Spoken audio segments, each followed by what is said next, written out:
It is Friday, December 14th, 2018. We're nearing the end of the year. Welcome to Raging Chicken's Out to Coop podcast. This is Kevin Mahoney, editor and founder of Raging Chicken Press. Each week I talk to our Capitol muckraker-in-chief, Sean Kitchen, about the good, the bad, and the ugly in state and national politics. This week's show, poor Tricky Dicky Ricky Santorum announces that he is out of the running for White House Chief of Staff, like that was ever going to happen. The Green New Deal continues to gather momentum. Writing in New York Magazine, Eric Levitz asked the important question, is a Green New Deal possible without a revolution? Climate activists stage a laugh-in, then protest against Trump officials who went to COP24 climate summit in Poland and attempted to sell a clean coal proposal. That was going to happen. The laugh-in was awesome. That's what you heard the sound up top, too. And it was Mueller drama week all week long as Michael Cohen was sentenced. National Inquirer head flips on Trump. And the Maria Butina case gets real, shining a light on Russian ties with Republican activist Paul Erickson and the NRA. The Mueller investigation is getting ready for phase 2 of its investigation. This time, Mueller is investigating Trump's financial ties to Middle East dictators who are looking to influence U.S. politics. This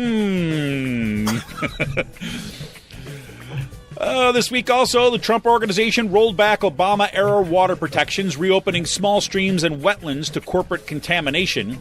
The rollback is seen as a gift to the oil and gas industry.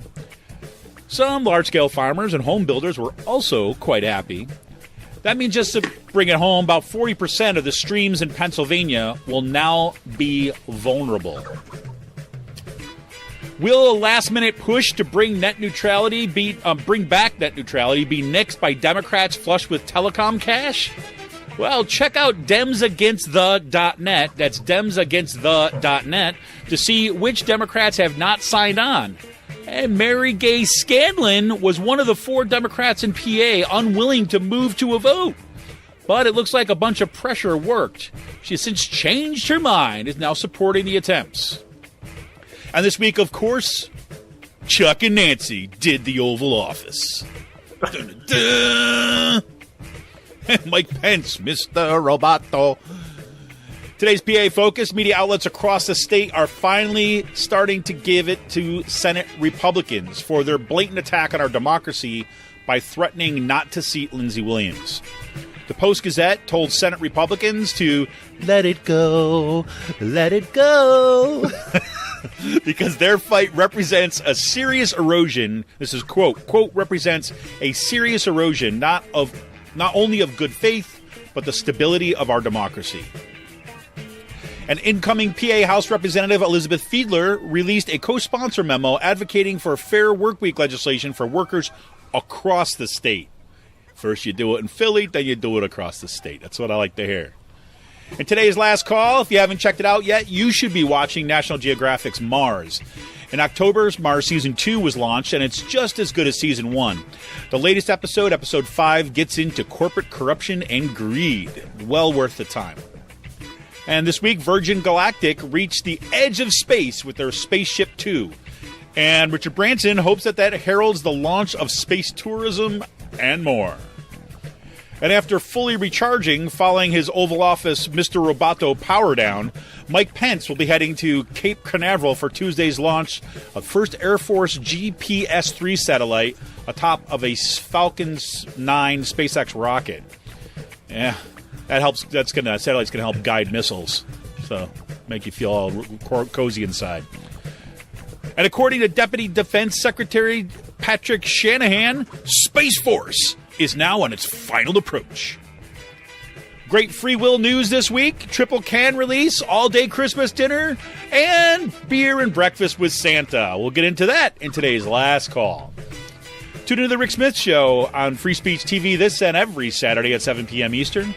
You can stream the show live at freespeech.org or tune in to the Dish Network, DirecTV, or through the Free Speech TV app on Roku. Tune in to Rick's Daily Show, 9 through 11, Monday through Friday, on the ricksmithshow.com, and be sure to download his podcast wherever you get your podcast. And if we want a progressive future, we need progressive media. You can help support Pull No Punches, homegrown progressive media today.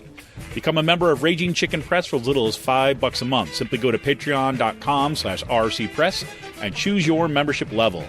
Not ready to become a member? No problem. Go to ragingchickenpress.org, click the big blue donate button, and give us whatever you like. We are welcoming Christmas presents. Because now with the 2018 midterm elections in the rearview mirror, we are turning our attention to communities of resistance, building power, and progressive organizing for 2020. We need to make sure to keep the movement in the media and the media in the movement. Best way to do that is become a member of Raging Chicken by going to patreon.com/rcpress today. Sean, how you doing, man? I'm doing pretty good. How are you? I'm pretty good. It's the end of my semester. I'm a little frazzled, I've got to admit. I've been in a grading hole now for a week, but every time I come up for air, it seems like there's like some new national freaking scandal to check out.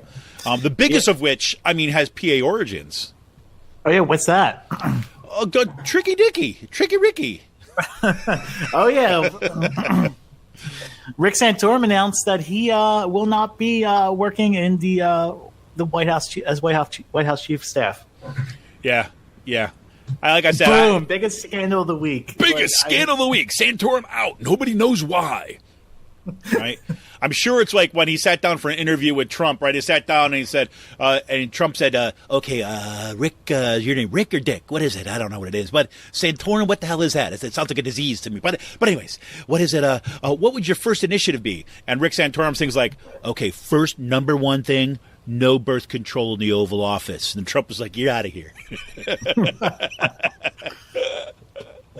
So, I think it was a good thing on Rick's end, Santorum's end, to deny it. He'd go from working 0 days a week to working like 3 or 4 days a week at most. So, he's still making millions of dollars. So, wouldn't you want to give that up? Yeah.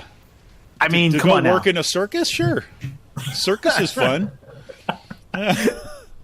But no, it amazes me with this actual story with Trump's chief of staff is how no one wants to work in the White House. Yeah, seriously, who at this point who would want to? The guy they groomed for you to take over for Kelly just ghosted everyone. Totally. He's like, what? I'm on vacation. He's got his vacation message up on his his email and shit. He's got pictures he's posting selfies from some island someplace. I am returning never. Yeah, exactly. Exactly. Well, the good news is, right? It's this is going to present wonderful opportunities for new college graduates. Yeah, because nobody else is going to take it. I even put my application in. Hell, why not? Right? Why not? That'd be great. That'd be awesome. It looks like they're going to be looking at Jared Kushner to be the chief of staff. That'd be great. I hope so, man. I hope so. Keep it in the family. I should have listened to myself for the beginning. Keep it in the family. Everyone is falling around them, so they are just insulating themselves even more. Well, it's great if you look at this, like with the Mueller investigation now, kind of, or there's actually the Southern District of New York, I think, investigation closing in around the Trump organization's kind of illegal financing of campaign donations and things like this, and their role in that. And the only people that could have approved the Trump organization spending the money to the National Inquirer in order to do this, or sending it to Cohen, is going to be the Trump family.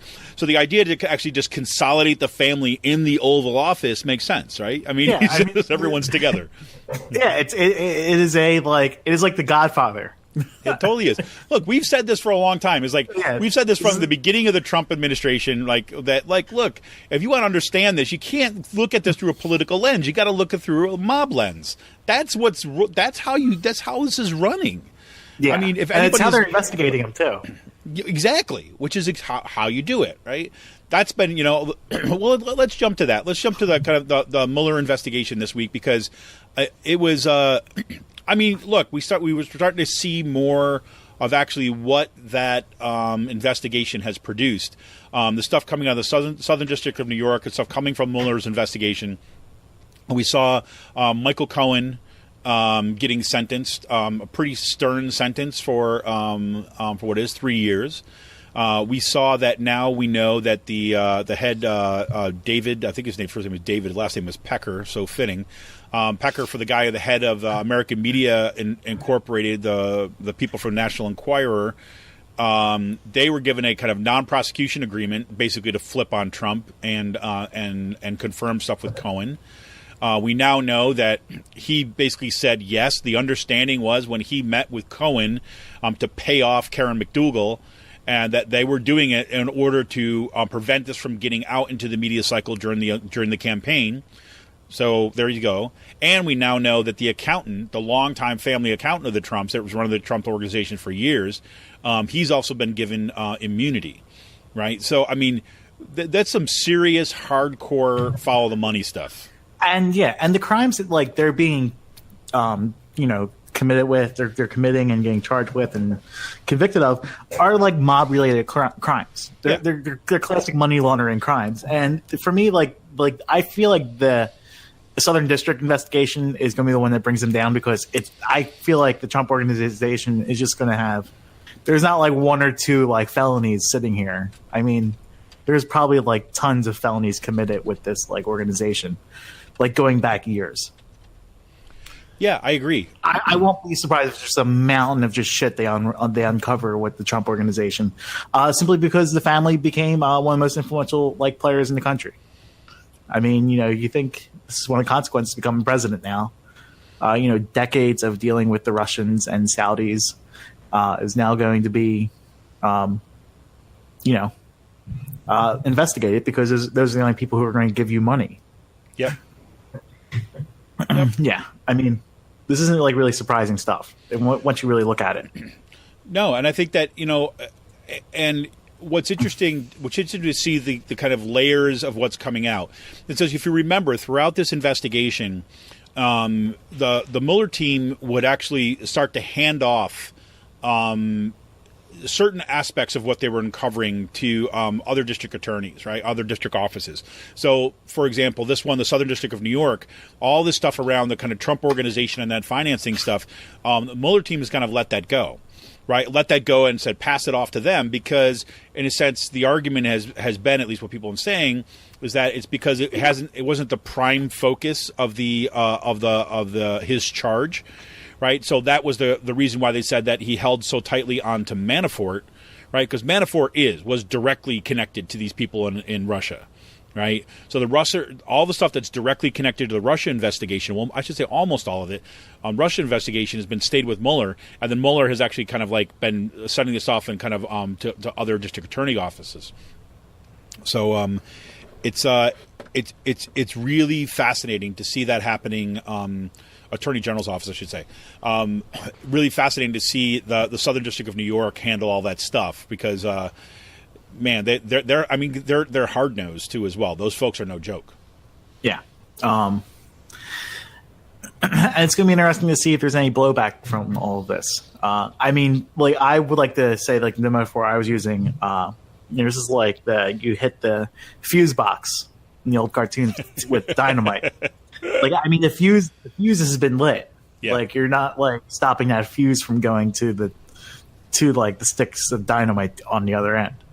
It's just a matter of when they explode and how much collateral damage it causes. Because, I mean, they are. It looks like from any indications, they're all, looking within their ranks. No, absolutely, and the family is tightening, and well, and that's just it, right? So we've got the criminal activity that's been going on, the criminal activity that's going on, the attempt, the violation of campaign finance laws. That's one of the things that the judge in the case, the sentencing of Cohen, was really clear about. Was basically saying, like, the tax evasion, the the paying off of keeping people silent during a campaign to influence an election.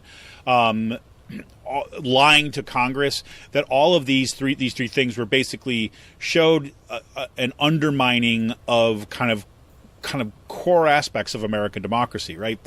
That's why the sentence had to be, from the judge's perspective at least, fairly stern. Now, that was kind of what came out there. Now, the Mueller investigation, you were bringing this up right before we went on, is like they're set to go in a whole other direction that, as far as I know, this has not been discussed publicly before Daily Beast broke this. Yeah, so the Daily Beast broke this the other night, or last night, I think, that the Mueller investigation is going to start a second phase of it, and that's going to be looking into Trump's financial ties to Middle East dictators who are looking to influence U.S. politics. There you go. And here's how the Daily Beast story begins. Is over the past year, the indictments, convictions, and guilty pleas have largely been connected in one way or another to Russia. But now Special Counsel Robert Mueller's office is preparing to reveal to the public a different side of his investigation. In court filings that are set to drop in early 2019, prosecutors would begin to unveil Middle Eastern countries' attempts to influence American politics. Three sources familiar with this side of the probe told the Daily Beast. In other words, the Russia investigation is set to go global.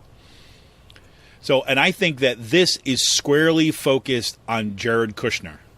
I think that is going to be how close to home that is, since he had all those back channel dealings with a bunch of folks in the Middle East. Yeah. Look, and Trump did put his hand on the glowing orb too as well. So that oddly weds him to the Saudis and stuff like that. I mean, the glowing orb is that will live forever in there. And then also, doing absolutely nothing when a journalist is dismembered in a foreign consulate. Yeah, it was kind of like he took this is really like a no fucking brainer. Like, you know what I mean? Yeah. Another oh yeah, totally not surprised. Let me guess which country is this going to be? Saudi Arabia, UAE. Yep. It's like basically he took his response to Charlottesville global. Right, he's like, there's bad people on both sides. Who knows? Who was right? Who was wrong? The journalist, I heard he had he could get a little excitable. So you know what I mean? I mean, like that's the way it was. Like it was just like evasion. You see, he's got something that's going on, but yep, refused to come down on it. And now that's actually kind of coming out of the what we see in some legislative moves. Like, so for example, you've got Bernie Sanders, right? The Senate resolution basically calling on Trump to cut off aid to the Saudis, right? And to who are basically creating the worst kind of environment or a humanitarian disaster in the world in Yemen. That passed the Senate. Right. And there's being more and more push in order to stop that stuff from happening. And meanwhile, right, when you look at let me get to the stuff that's happening in the House. But I mean, that's just beginning to have dividends just in terms of like the pushback in terms of how close Trump has been with the Saudis. So it's pretty crazy. Yeah. So we'll see. We'll see how that begins to kind of close in around the neck of the Trump family. The other thing we should mention in relation to this week, we also saw the case against Maria Butina. That was the Russian national who was arrested as basically being a kind of foreign operative here in an attempt to influence U.S. politics, particularly through connections with the Republican activist Paul Erickson, was also her boyfriend, and her work with the NRA. Now, was she just like this, like Christian zealot who drank the Kool-Aid, pretty much, and was pretty what's the best way to describe Butina? So, look, I think that's part of it. Because what happened initially, and this was actually really interesting to read. What happened initially is that she was really being kind of set up as the Red Sparrow, right? There was that movie that came out with what's her face, and this highly trained, a Russian secret agent to use sex in order to kind of get their way and undermine all the stuff. And it turns out that it was not exactly the way it was. So let me read you. This is coming from the New York Times article on this, and they said prosecutors had already been forced to back off the most salacious accusations against Ms. Butina that she used sex as spycraft, and acknowledged in court filings this week that she generally wanted a graduate degree, and she was at American University, and was not simply posing as a student to live in the United States. They also dropped accusations of her being in contact with Russian intelligence agencies, and that she was only using Mr. Erickson to gain access to other influential Americans. So in other words, they're saying that, okay, that whole kind of Red Sparrow garbage that we kind of first came out and said, yeah, not so much. It wasn't exactly like that. It wasn't like she was sent there to do these things and she was from Russian intelligence. She, and this is how they characterize her, quote, she openly advocated Russia-friendly policies and closer connections between her homeland and the United States in speeches and during her time at American University in Washington, where she earned a master's degree. Her cell phone case featured a picture of President Vladimir Putin of Russia riding a horse shirtless, and she frequented Russia House, an upscale Washington bar where Russia hockey stars like Alexander Ovechkin and of the Washington Capitals enjoy vodka and caviar. She made no secret of her desire to help broker a secret meeting with Donald Trump, then candidate, and Mr. Putin during the 2016 election. Right, so she was connected to this, Alexander Torshin. Right, he was a Russian government official. Right, worked closely with Butina, and it was also kind of a direct ties to Putin. So now, again, get yourself outside of the mentality of kind of the Cold War political thrillers. Put yourself in the mentality of mobs, right? And that's what we got going on here, right? So Putin is known to kind of basically outsource a whole bunch of its operatives. So we know that a lot of, for example, all the hacking that was taking place was not directly done by Putin. No, there's this shop that's organized that's up there. That's the way the mob works, right? The mob works by having these kind of networks and relationships of connections that are not officially connected to you, but are nonetheless part of the organization, right? The fact that Torshin, that once it became clear that Butina was actually going to cooperate, right? That she's going to cooperate and dish on this. Torshin suddenly was resigned of his position, and now he's off posting pictures about Kazakhstan and the great food and water there, right? So, and they can't get in touch with, nobody can get in touch with him for comment or anything like this, right? So that's how this shit works. So right? Either he died, do you think he was killed, or he just? We'll find out. I think, frankly, he's probably a little bit too valuable for them to off him yet. But I think that him being in Kazakhstan was not 100% of his own choice. Let's just put it like that. You're going on a bit of a vacation. Right. I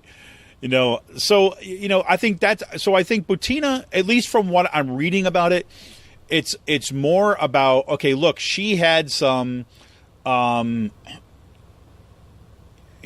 she loved God and guns, right? And she was pro-Putin, and she was of that kind of right-wing contingency within Russia, right? And then she wanted to come to the United States, and I think people saw opportunities in that, especially because she was young, she had red hair, right? That all the old white guys that saw her coming there thought she was sexy and they wanted to be around her. And I think that people like Torshin recognize that this is a great opportunity, right? Mm-hmm. Especially once who knows when she started dating the what's his face, Erickson, yeah. So I think now what's interesting about that case now is that it's not just her. Right, it's that they're really pointing to Erickson and the NRA, right? Because it looks like Erickson. There's text messages and emails basically acknowledging that he is setting up a super secret channel, right, back channel between Putin and either the Trump campaign, the Trump administration, or people in Trump world.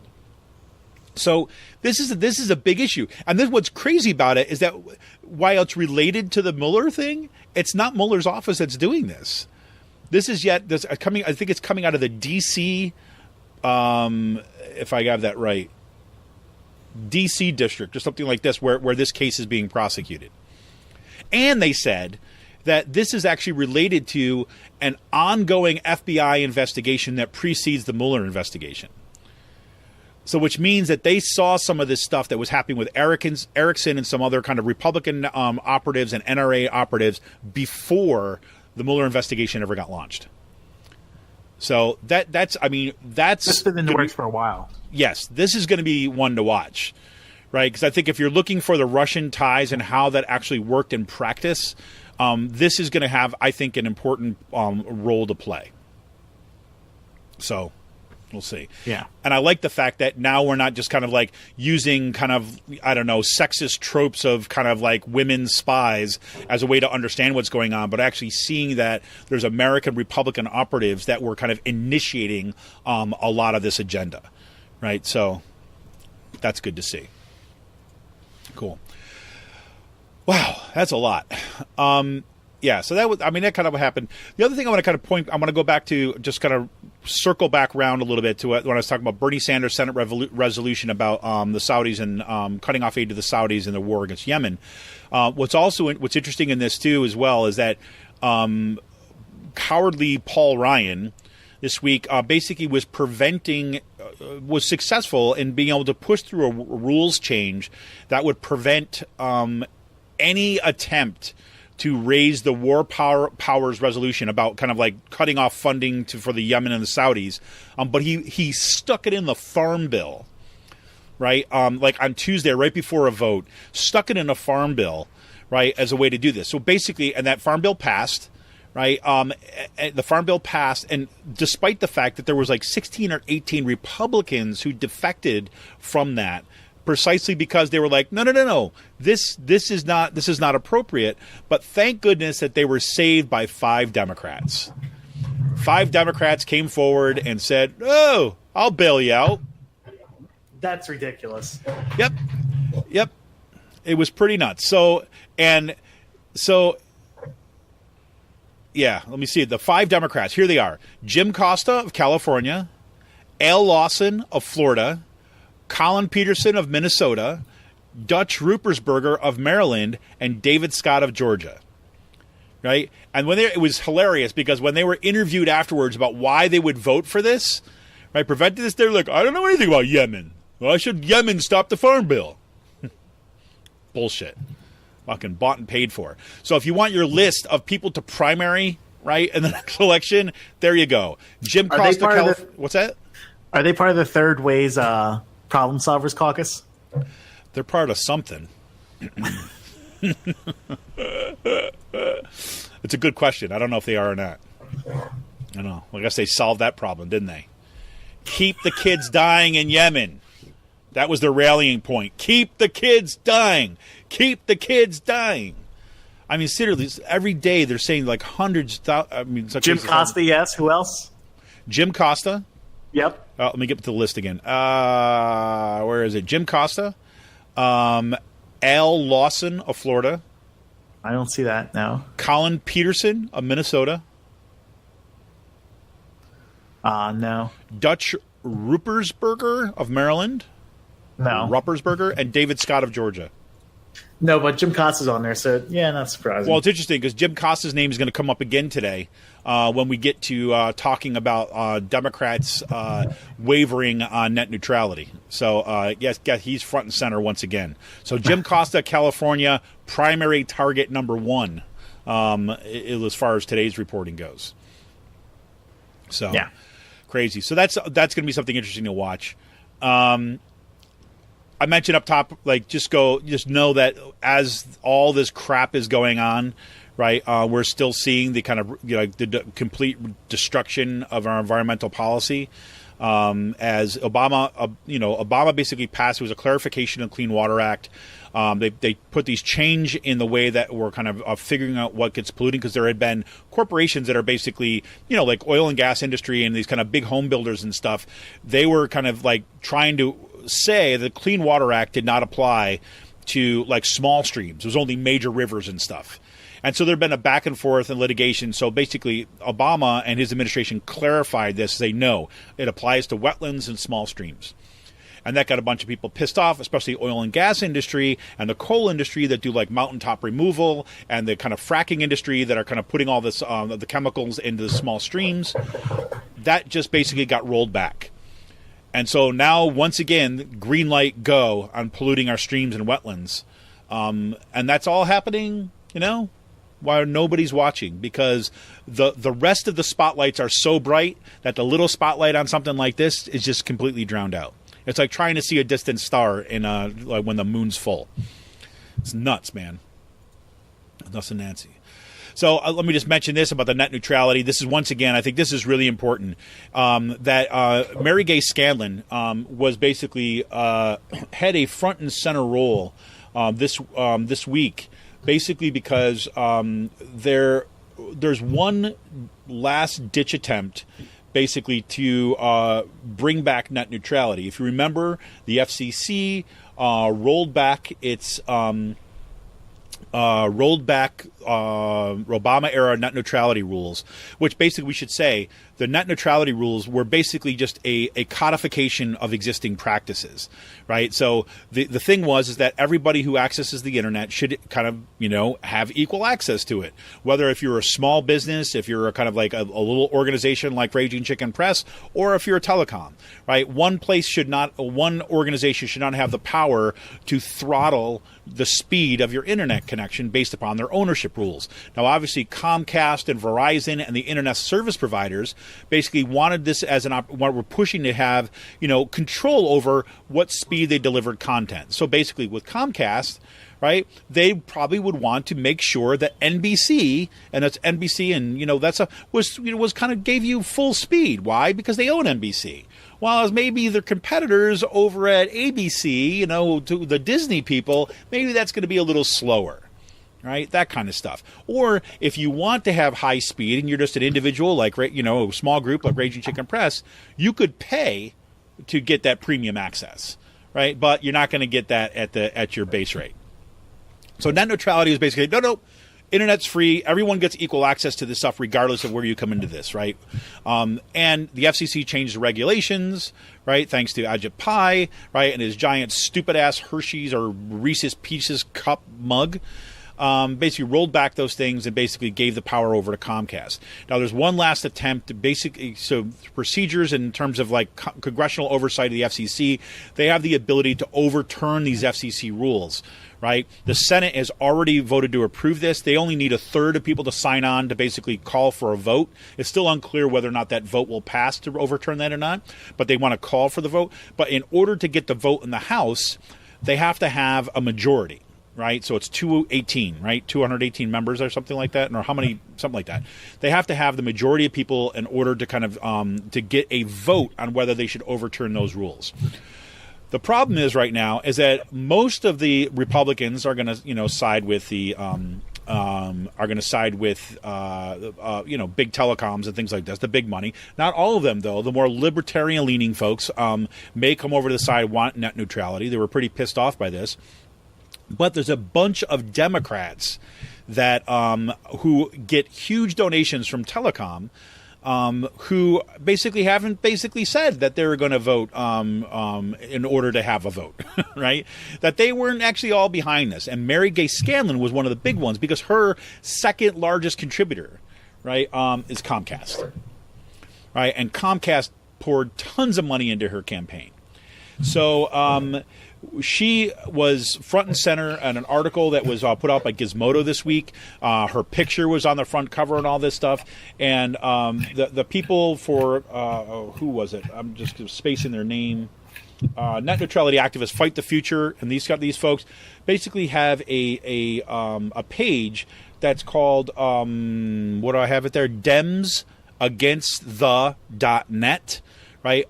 Which lists all the Democrats who have basically not signed on. Right, not signed on to want net neutrality and are big recipients of telecom cash. Mary Gay Scanlon was one of them. She first came out and basically said, well, I'm not going to be able to do this. She had a Facebook video this week saying that she had received numerous calls from constituents, but claimed that she was refusing to sign on to the CRA because it is, she said, an arcane congressional maneuver, right? And then, as the pressure started coming on, she changed her tune, and now she said she will vote for this.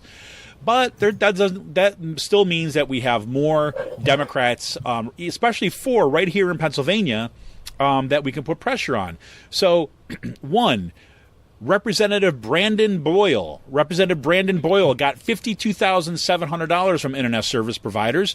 You can call him at 202-225-6111. Right, and tell him that you urge him to vote to allow for a vote on net neutrality. And good old Representative Robert Brady received $267,550 from ISPs, 202-225-4731. Call him. There's also his Twitter handles. You're going to have a link to that. Then we also have, Representative Dwight Evans got $36,000 from ISPs. Is that the last one? I think Mary Gay Scanlon may have been the she was the 4th. So there's only 3 left. So we're going to have a link right here in the show notes today that will take you to demsagainstthe.net, where you can go and it'll give you links to their phone numbers for the representatives to call them, especially if you're in their district, to call them and urge them to say that they want a vote to reinstate net neutrality. Right, so there's 16 Democrats total that are helping Trump and Ajit Pai kill net neutrality. You could basically say, do not kill net neutrality and allow this vote. Go to demsagainstthe.net. Get all the information where you need to call. All right, so there you go. And the fact that Mary Gay Scanlon kind of reversed course in us shows you that this pressure works if it is targeted and if you know what you're talking about. So. As that. And last but not least, Chuck and Nancy do the Oval Office. What'd you think of that this week, Sean? I thought it was, I don't know. I'll give Nancy Pelosi credit. Yep. For shutting down Trump in the middle of it. Like, yeah. I just have to say, thank goodness that she took over that conversation, because Chuck Schumer was about to kind of have an epic fail in front of the cameras. It's like they didn't prepare for it. Yeah. But Pelosi is a lot more maneuverable when it comes to that stuff. Yeah, she could think, Chuck Schumer's like, I thought we were coming to have a nice conversation. I thought we were just going to have a nice conversation. And go there and there's media. And there's she knew, they just realized, she realized they're getting ambushed right now. Yeah. And that she has to go on, the offensive right away. Yep. Which is what she did after she realized what was going on. Yeah, I think she did a good job. I mean, I think that, again, the biggest takeaway, if I'm the takeaway from that, I know the Democrats right now are really big. It's yes, we were able to say the Trump shutdown, and that's the big takeaway from that. The big takeaway has got to be look, put yourself in Trump wants an audience, right? And Trump will kind of he'll want to say, yeah, we'll have Chuck and Nancy over. You should go in and plan on using that venue as a public venue to go after this guy. And you should strategize ahead of time, because that's how the stuff is going to go down. Because I told you before we went on the show, we went online today, was that I thought that they were going to get owned by Trump in that. Because you could see it the first few minutes, right? The first 10 minutes or so, maybe not quite that long, but it felt like 10 minutes. Trump basically sets it out. We're going to get to the wall. We're going to get the wall. The wall is going to be happening. Border security is going to happen. And then Chuck Schumer's like, yeah, but the facts are blah, blah, blah. And Trump's like, yes, the wall is an important part of that. We got to build a wall. And you say that's what the whole setup was. Is going to put them and make them look weak and make them look like they were kind of like on the defensive, which they started out looking like that. Until, that moment, I think that Trump started characterizing what Nancy Pelosi would say. What Nancy said, Nancy would have to, I recognize she's in a different position. And she's like, oh, no, that's it. We're done. And then she went out and took the offensive and kind of regained control of that space. So, the media was very big about, whoa, look at the dynamics, the drama that don't happen. For me, I think there's a lesson in there for Democrats that you got to be prepared to publicly take on this guy. And you have to strategize what to do. What do you want to come out of that? And it's not just a key talking point. It has to be, you always should be prepared to articulate a policy and an agenda in those spaces, right? And force him to play defense. Because what's going to happen then. You're going to be able to reverse the dynamic where then he's going to go to Twitter and he's going to attack you all, but he's going to attack you for your policy. Right. So it's not just about characterizing Trump. It's about taking the initiative. Right. Everybody needs to take the lesson from AOC right now. Right. About what you're going to do. And I think that came out for Joshua Green tweeted out this week. He was out in the DC Trump Hotel for a meeting of these GOP bigwigs and political operatives and stuff. And he said, this was in the light of what happened with Chuck and Nancy, and there's all these indictments coming down. And he's like, yeah, walking around for a few hours here, you'd think that people would be talking about all this stuff. Nope. They were more concerned with Alexandria Ocasio-Cortez than anyone else. Right? They were talking about her because they're freaking scared of her. AOC is the ultimate trigger. Yeah, she is. They need their safe space, so they went to the DC Trump Hotel. Yeah, she is. No, she's the ultimate trigger for them. Yeah. She's a millennial. She is working class. She is a woman and a woman of color. Yep. Who's very smart. Yep. And she ain't playing by your rules. No. and no, I mean, she is their worst trigger. They hate empowered women of color who are smart. And ding, ding. Yep.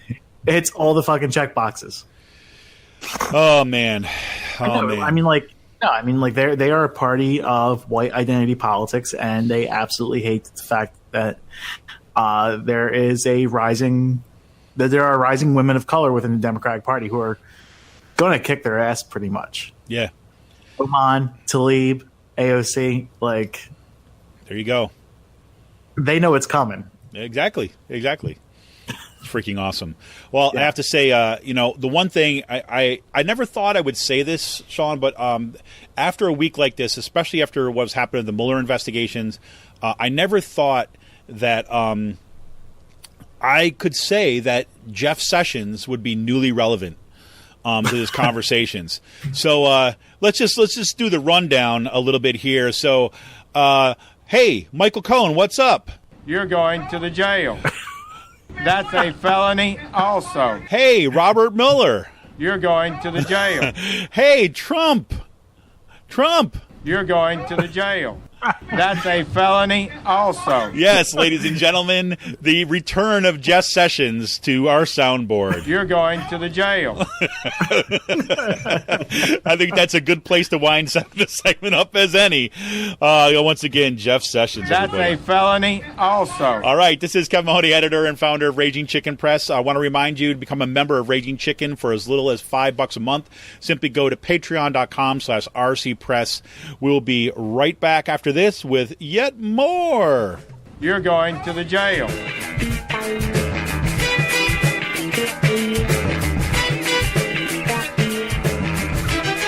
I'm Rick Smith, and this is Labor History in 2.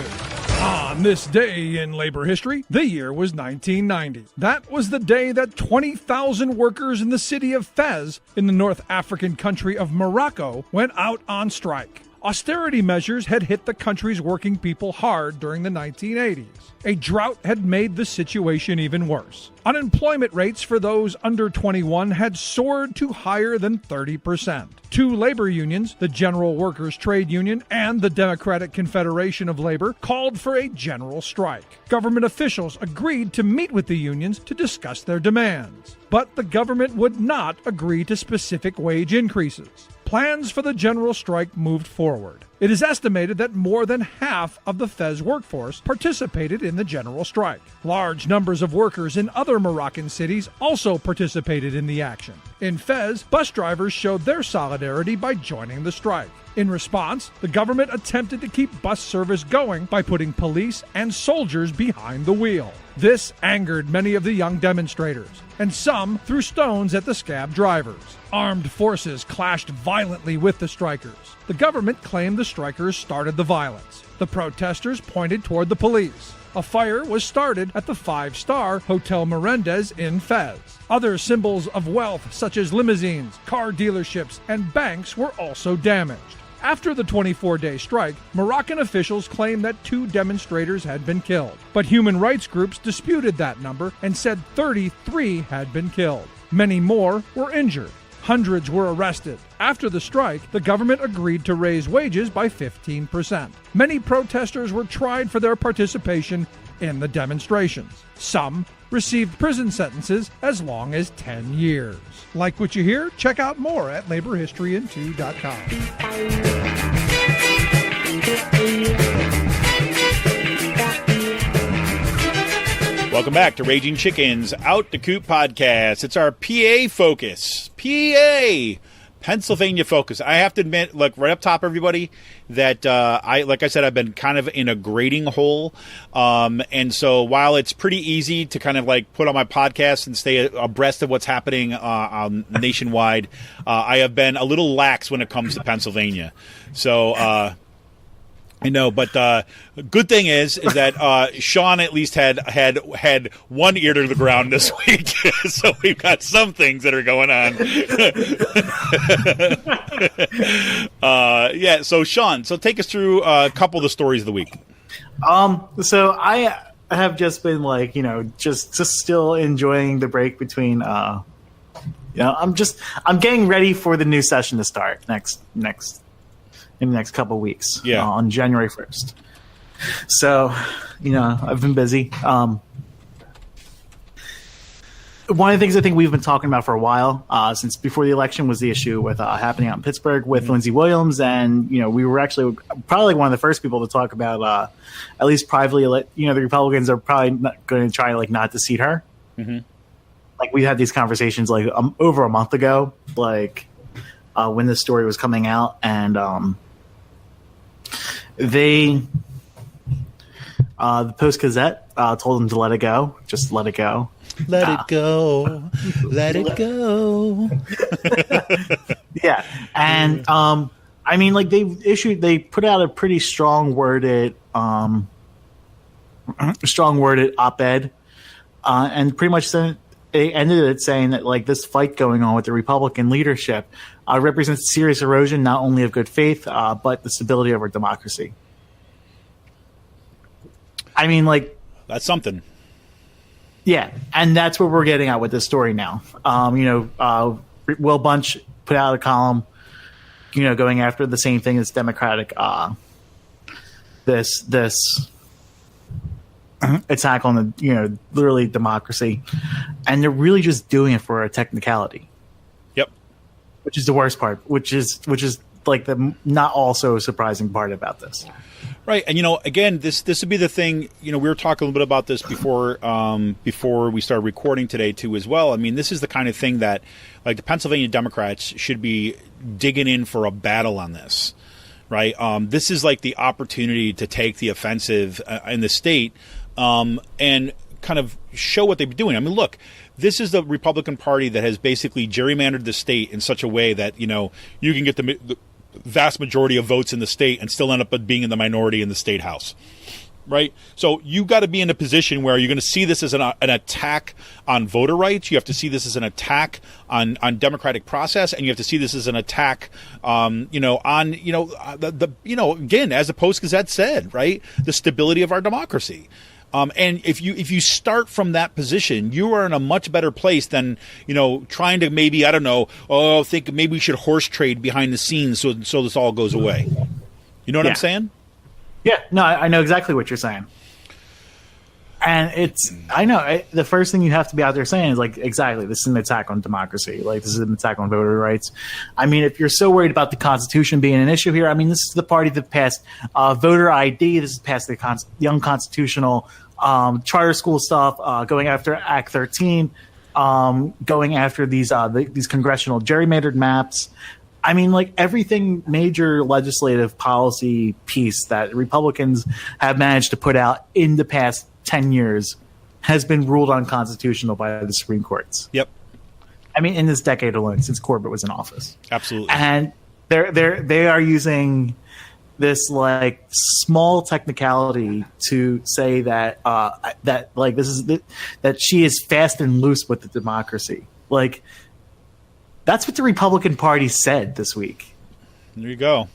I mean, just like, here you have this woman who won 35 years old, and you're saying she's fast and loose with the Constitution. Like, that is one of the most like sexist, blatant like sexist attacks I've seen. Like, and they're proud about this. Yep. Like, they put it on Twitter. Like, yeah, they're basically like, yeah, she's basically like a candidate whore, right? I mean, that's basically what they're saying.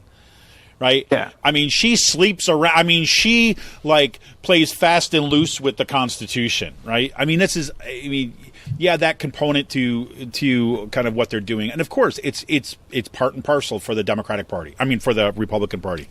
Yeah. So crazy, man. Crazy. So that's so again, something. So what's your sense of where this is going? I'm hearing that people think that the Republicans are doing this to rile up their base and to horse trade, and that they're not actually going to go through with this. Like, that they will seat her on January 1st. But, people behind the scenes within especially activists and all, are planning to start getting riled up to be there on January 1st. They should. I'm telling you, we should do this now. I mean, the state Democratic Party should be. I mean, they should be. And there's a bunch of other Democratic senators. So much. What's that? Democratic senators. There are a couple of Democratic senators, threatening to like say, like, listen, we're not going to deal with this if she's not like. There might be some actions if she's not seated on January 1st. Well, I mean, they should have. I mean, that should be in the plans right now. I mean, you know what I'm saying? I mean, I hope to God that's going to go on. Yeah. Because they should be showing up at these people's offices, or just walk off the floor, like. Yeah, they could do that as the party, but then they're also activists kind of like putting pressure on them and just put the spotlight on them. That's one thing that we've learned, I think, pretty extensively all throughout this kind of Trump era, is that, these Republicans do not like it when they get forced to deal in public. They don't like it, with the exception of like people who are too stupid to understand what they're doing, like our good friend Daryl Metcalf. But that you want to put that kind of public pressure on it and expose what's happening in the light of day. These people win when they can operate in the kind of dark corners of the Capitol. Yeah. And it's also like these people, like, we'll say it before and I'll say it again. The group associated with the Commonwealth Foundation, the Commonwealth Leaders Fund, they spent $393,000 on her opponent, Jeremy Schaefer, either through campaign donations or through independent expenditures. Yep. And these are associated like with the same money groups, the same donor bases as the organizations that are attacking, democracy outright in Michigan and Wisconsin. Like, you can't say that the Commonwealth Leaders Fund or the Commonwealth Foundation are actively behind us right now, doing this, but they dumped like $400,000 into this race. Matt Brier, who is the treasurer for this group, the Commonwealth Leaders Fund, who was the president of the Commonwealth Foundation, who's now gone. Like the Betsy DeVos, like the Commonwealth Leaders Fund was funded by people from the Commonwealth Foundation, other like business magnates around the state, and then also the Students First gave them $2.75 million. Which is a Betsy DeVos funded hedge fund managed charter school group. Mm-hmm. This is who dumped money into this race. Exactly. Like it's the DeVos's, the charter school groups, the anti-union groups, and I mean, like it's not surprising that they're making this an issue. There you go. There you go. So this is kind of really important.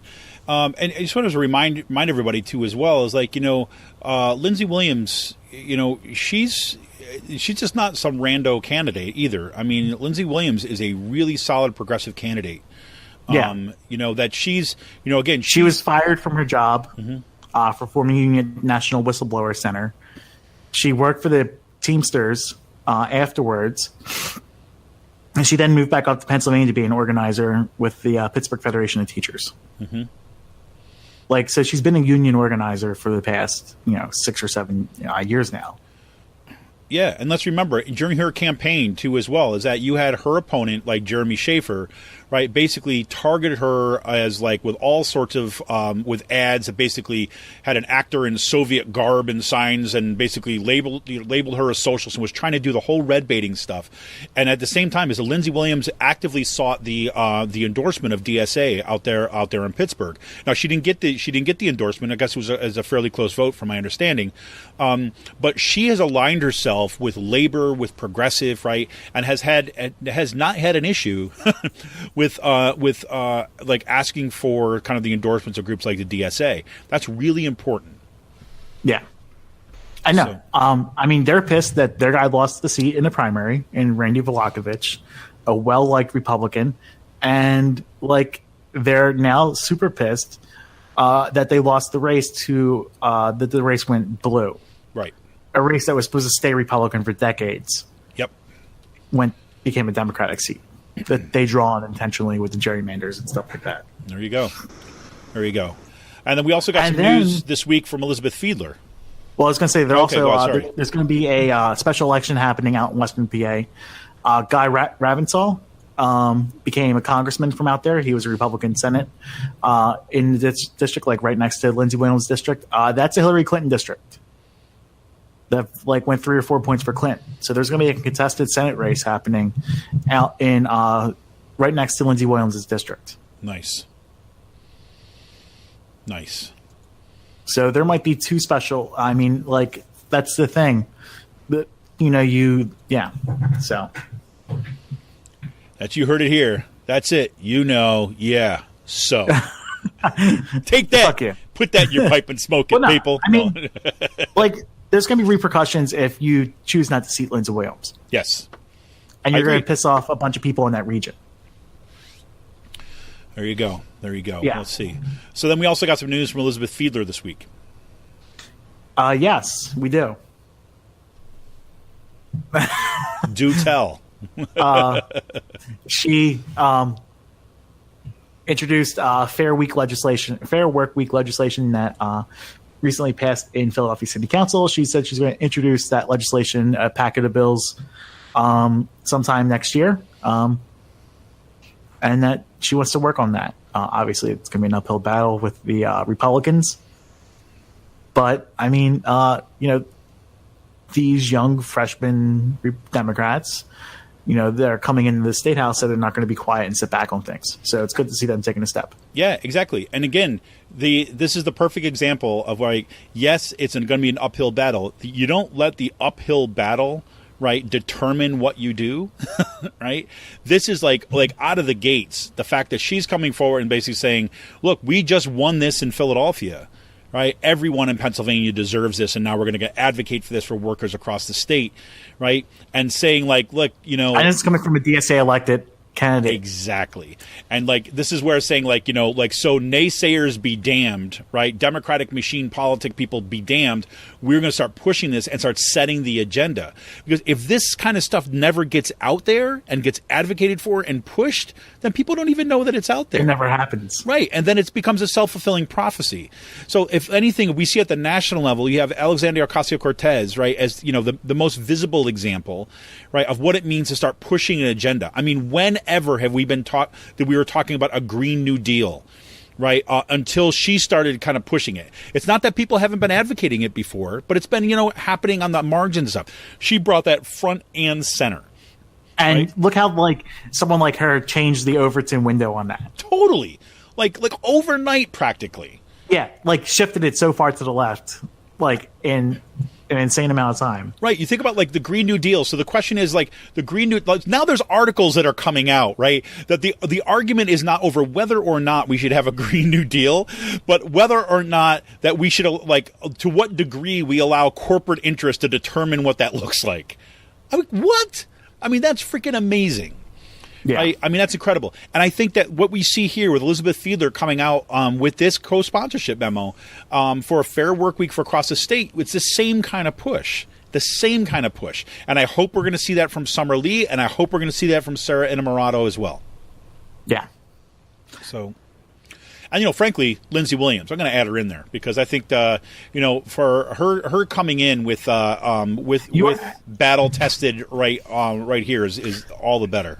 And yeah, I mean, like there's so many different like ways to look at this, but so here's you got anything else more on this one?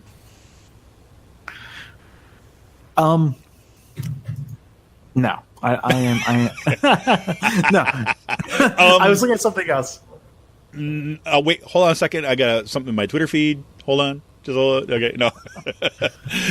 So like, well, go ahead. Go ahead. No, I mean it's good that we're getting involved with this stuff like early. Exactly. So that's a good segue. How I want to kind of close out today's very short, abbreviated Pennsylvania focus so listen. One of the things I mentioned in the podcast last week is that one of the things you're looking at what to do going forward with Raging Chicken Press, and what we're going to, you know, some new potential initiatives and so on. And, you know, because frankly, look, I mean, Sean does an amazing job uncovering stuff that nobody else is reporting on out there in Harrisburg. But frankly, he can't do it alone. We need more people doing this stuff. And what I would really, really love to have at this point is someone that'd be willing to be dedicated toward kind of reporting on and following and building context with Elizabeth Fiedler, Summer Lee, Sarah Innamorato, and we'll add Lindsey Williams on this as kind of like a beat, right? Because I think that what we need to be able to do is we need to be able to kind of keep following what they're doing as a way of putting them in the spotlight within progressive communities, but at the same time to making sure that the progressive community is aware of what they're doing, right? So we always know that when you're electing someone to public office, you know, politicians will make particular kinds of promises, and you want to make sure the movement is going to help them make the right choices, right?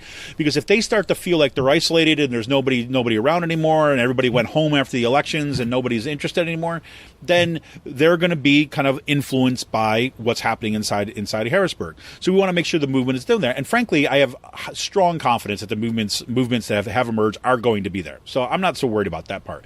But I also think that we need to make sure that we're constantly giving them a voice. And I want to make sure that they're getting reported on. Been toying with some ideas about when to bring them on podcasts for special podcasts and interviews and things like this, but really wanting someone to be kind of making contact on a fairly consistent basis with that, especially the DSA supported candidates that are now in our state house, but also people like Lindsey Williams and other kind of real progressives, left leaning folks in there. That we need to give them those kind of platforms, and that is the kind of thing, frankly, that Raging Chicken Press has been built to do. So if you're that kind of person that you want to give a shot at that, please email me at ragingchickenpress@gmail.com. Email me there and let me know a little bit about your background. Let me know about kind of stuff you've been reading, writing in the past before, or just your investment in doing this work. And we can start a conversation about covering these folks, because I think that would be really, really important. We need to build stuff out, right? I don't think there's any way forward other than kind of building things out. We've got a very short window in order to do this.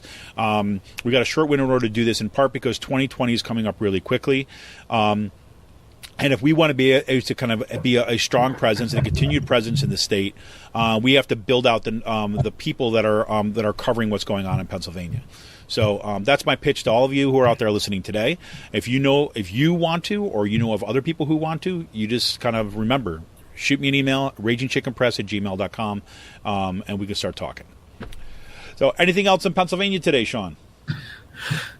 Nope. Nothing really else going on. Nope. Just I mean, there's stuff going on probably, but Not within your window.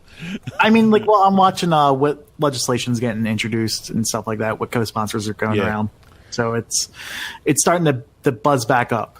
Yeah, I mean, this time of year is always kind of a little bit in this whole kind of stuff.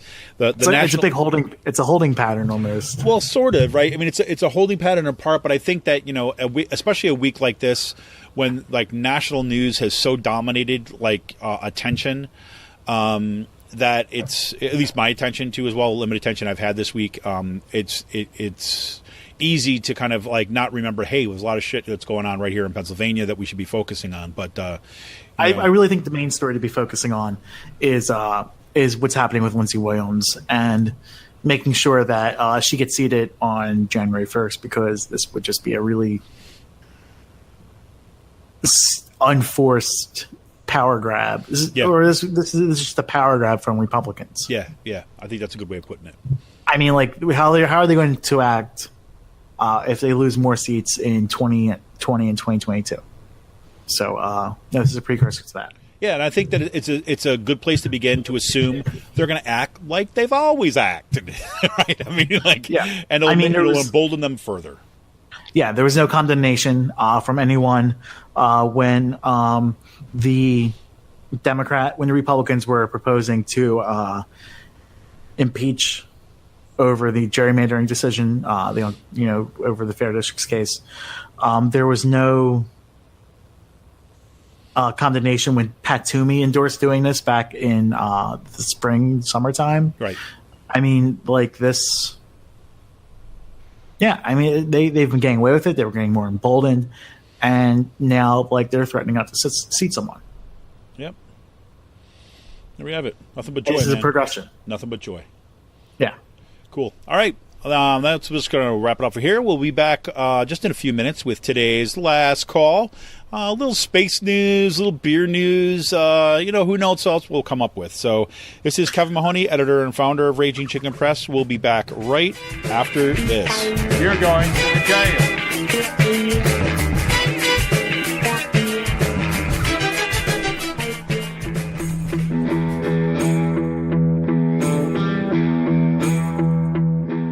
This is Kevin Mahoney, editor and founder of Raging Chicken Press. For the past 7 years, Raging Chicken Press has brought pull-no-punches, progressive reporting and commentary to the interwebs. Our long-form investigative pieces, stories that no-access journalist wants to touch, or rollicking weekly podcasts strive to advance progressive movements and perspectives rooted in the struggles happening across the country or down the street. We've broken national stories and caused our share of discomfort in the halls of power. If we want a progressive future, we need progressive media. And you can help support Pull No Punches, homegrown progressive media today. Become a member of Raging Chicken Press for as little as $5 a month. Simply go to patreon.com/rcpress and choose your membership level. We need to make sure to keep the movement in the media and the media in the movement. Best way you can do that is to become a member of Raging Chicken today by going to patreon.com/rcpress. Thank you for your energy, your encouragement, and your support. Keep up the fight.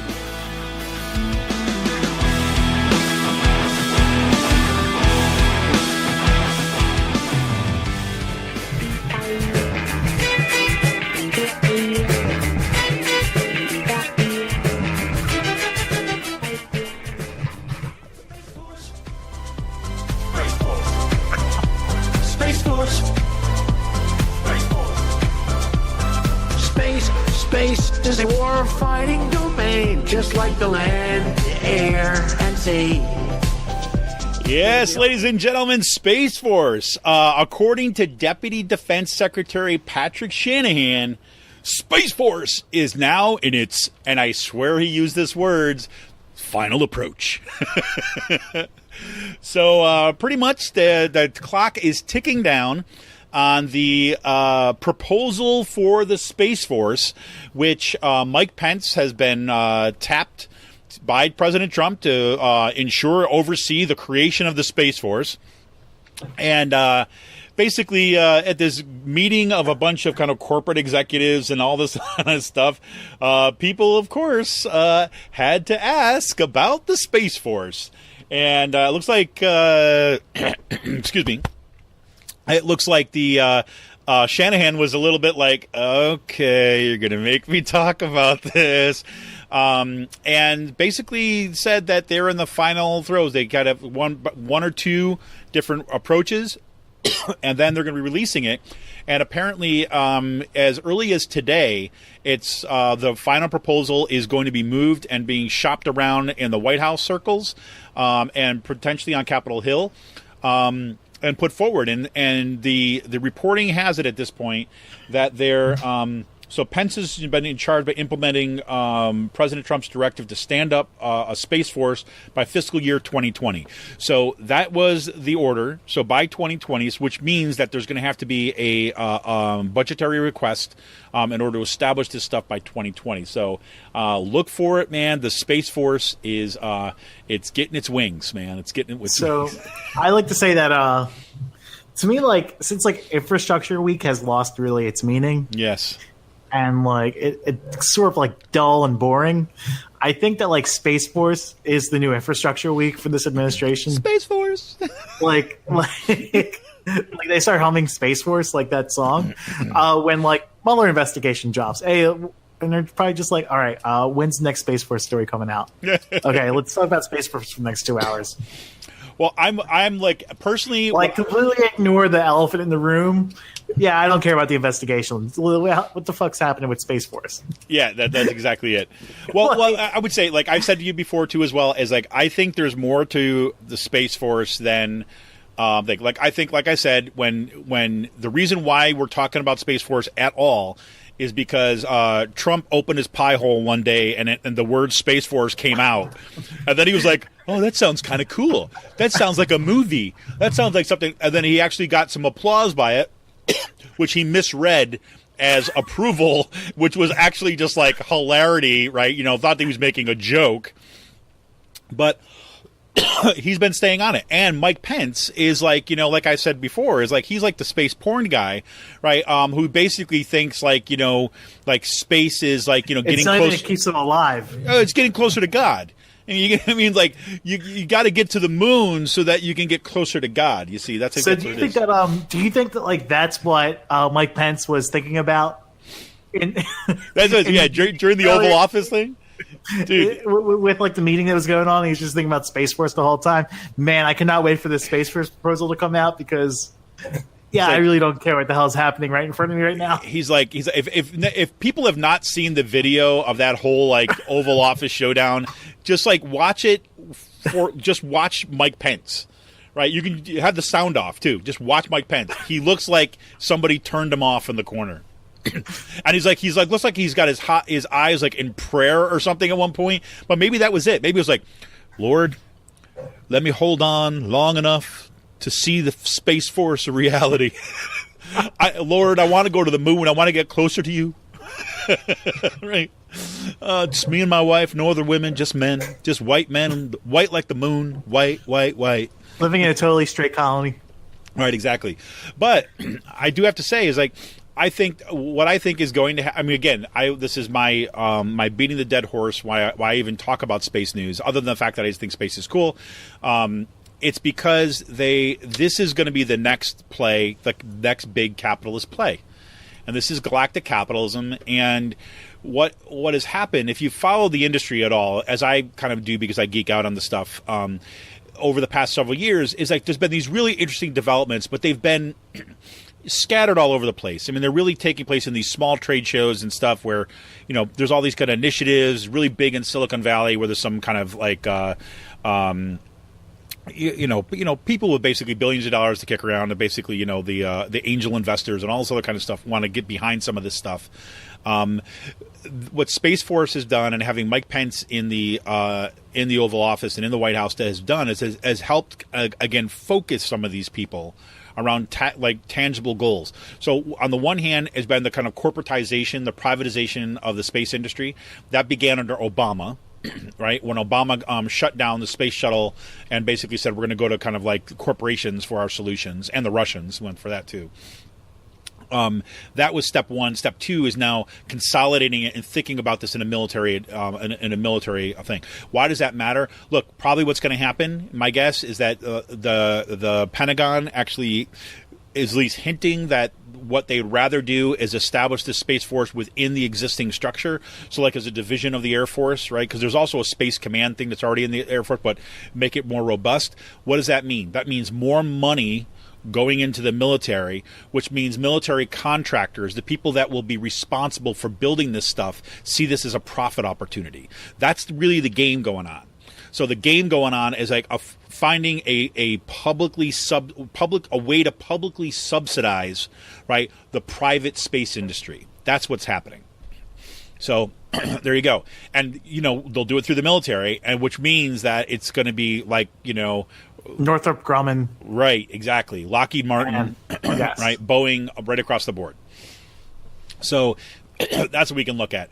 So, but I'm just fascinated by it too as well. There's other little advances this week. Virgin Galactic, like Richard Branson, the head of Virgin. Virgin Galactic is their attempt to do space stuff. They've approached it differently than SpaceX. Basically, they want space tourism. So they've been working on these. There's kind of like, I don't know what you'd call them, these hybrid things. They get launched, they're ships that get launched from a big plane and then use a rocket to kind of enter kind of like low Earth orbit or kind of near space. And they just had Spaceship One was already kind of in the works, but Spaceship Two was the one that they did this week, and basically it got to the edge of space, and Richard Branson was kind of out in front again, basically saying, okay, that they're going to be launching space tourism pretty soon. So this is, again, sounds like fiction. It's going to happen relatively quickly as you see this going on, and I think that people are going to be making these power grabs and money grabs right now. So we'll see. Pence is also heading out to Cape Canaveral this week for Tuesday is a launch a SpaceX Falcon 9 rocket. It's going to carry the Air Force first ever GPS-3 satellite, which will be used to help guide missiles. Yep. But that's going up. So Pence, of course, wants to be there for that. Hopefully he's going to be a little bit more animated than he was in the Oval Office, or maybe not. I don't know. Maybe that'll be his thing from now on, which would be kind of fun. And my last bit of space news this week, I should have talked about this a long time ago, but there was a huge gap, so I never knew if they were going to come back or how it was going to go. But National Geographic, they last year, was it last year? It must have been like a year and a half ago now, I think. They came out with a series called Mars, right? And I thought, to be honest with you, I had no idea it was coming out whatsoever. I was on a plane to Portland, Oregon for a conference, and they had like one of those TVs embedded in the back seats, and you could watch online, like in-flight content or whatever. And one of them was this National Geographic series on Mars. And I looked at it, I read the description of it, and I said, I'll give it a shot. And it's excellent. And what they've done is basically tried to ground the trips to Mars, right, are the colonization of Mars, the landing of Mars, first human on Mars, in kind of current historical context. So it has this kind of like documentary feel to part of it. So they actually have interviewed a bunch of scientists and people at NASA and things actually for this show who are currently working on very real things. Right, and they get embedded into the story, into the fictional story. They get embedded into the story as kind of like flashbacks to these moments within the development of this program to Mars, and then you're kind of flashing forward to this first crew that's going to set up on Mars. And what's fascinating about it is that in this season, they brought season 2 back this year, which I didn't ever know if it was going to come back or not, but they brought it back this year. And now they're starting to get into this well, I don't know if it's overtly political, but I mean, I don't know if it's meant to be that way, but it's talking about like corporate influence and corporate power in the colonization of Mars. So in this latest episode, episode 5, there's this kind of like, now intergalactic or interplanetary corporation has all sorts of power. And they basically set up a presence on Mars. And now you're starting to see what the influence of that looks like. And so I'm keep on thinking in my head, like, man, this is like the British East India Company, right? They're using that as that kind of model when you actually hand over colonization projects or space exploration to private interests. So it's just kind of a really cool show, extraordinarily well done. The fictional side of it, the story about that's taking place in the future, is as well done as the documentary part of it. So check it out. You can check it out. It's National Geographic's Mars. If you get that on your cable stations, you can check some of the stuff out online. I'm not sure if you need a subscription if you don't have cable and stuff, but what it is. Well, pretty cool stuff. That's my recommendation for the week when it comes to our space news, Mars. And start with season 1. Start with season 1 and then right through. It's only, I think, 6, 7, maybe 8 episodes, and then you can pick up on season 2. That's what I got, Sean, for space news. you got, there you go. Sean, give you look at it. I thought it was a good sequence this week. I mean, come on, man. From Space Force to TV. Come on, man. Everything, yeah. Look at that. A little bit of everything for everybody. Any kind of cool stuff, news you got going on for the week, or fun stuff that you're going to be doing? Guys, sound like I'm so boring. I've just been wrapping up Christmas shopping. Yeah. It's like one of the first holidays I'll be home, for a considerate amount of time. So yeah, looking forward to it. You how long are you coming home for? I'm probably just gonna stay home for a few days. But I mean, not where I have to work on Christmas Eve or stuff like that. Yeah, this is the first Christmas in a while, right? Yeah. Yeah. How about that? Pretty cool. Yeah. Well, so I guess maybe I'm sure that you'll be able to find Sean down at Forest in Maine for a good chunk of those times when he's not babysitting, right? Hopefully not babysitting. Hanging out with the little ones. Yeah. Well, I don't know. You got to put in your time, man. You got to put in your time. So, all right. So I got Free Will news of the week at Free Will Brewery. It's a big weekend moving into the holidays over at Free Will. They've got a triple can release this week. They've got the Cosmic Warp Machine, the Chocolate Hazelnut COB, which is a coffee oatmeal brown stout, or oatmeal brown, and a vanilla COB. That will all be released on Saturday. Also on Saturday, that's tomorrow, if you're listening to this podcast today, on Friday, that they have the all-day Christmas dinner from 12 to 8 on Saturday, and featuring food by Trey Locally Sourced. And this is, you remember, this is one of the food trucks that they have there on a fairly regular basis. And then on Sunday, it's beer and breakfast with Santa from 11:30 a.m. to 5 p.m., and Down to Earth Cafe is going to be serving their brunch menu. And you remember, Down to Earth Cafe, that's all the food now from the new Bread Box and Bakery with their new location on the corner of, Market and 7th in Percy. But so they're going to have all their food there, and then you'll get see Santa Claus for the little ones. Grab yourself some new cans for their beer release. Have some fun. If you're not wanting to hang out there too much, you want to stop by, pick up some beer, whatever, remember, they are also collecting new blankets, not used blankets, but new blankets for Tender Hearts Incorporated, and that's to help people in need, to keep warm this winter. You can drop off your donation at the brewery. So that's my Free Will news of the week, everybody. Anything new in the Twitter feed, Sean? Do you know what today represents? I do not. The 10-year anniversary of. I do not. In random news. Rando news? Nope. Today is the day that happened when the Iraqi journalist threw his shoe at George W. Bush. No way. That was today? 10 years ago, yes. Oh, my God. How do I not have that marked on a calendar someplace? 12/14. What year was it? 2018. So no. Oh, 2008 must have been 10-year anniversary. 2008. Yeah, 2008. Sorry. 10 years. Right before Obama became president. There you go. How about that? the shoe throwing episode. That had to be one of my favorite moments in the George Bush administration, I have to say. I remember saying like out loud, like, "Oh my God," he threw a shoe at him. Yeah. And then, of course, cable news like spent the next like 3 days talking about like nonstop around the clock what the shoe meant and all. Blah, He blah, threw blah. both shoes, not just one. Yeah, both of them. Yeah, exactly. Exactly. If he had 3 feet, more would have come. Well, cool. All right, everybody. Well, this is Kevin Mahoney, editor and founder of Raging Chicken Press, signing off here as we get closer and closer to yet more holidays. We move out of Hanukkah and into the Christmas and New Year's and Kwanzaa seasons. Wish everybody safety stuff. We're supposed to be getting a little maybe mixed precipitation here today, but mostly rain's coming. I'm keeping my fingers crossed for some snow, but we'll see. So I have a rolling bet that's going on. Rolling bet.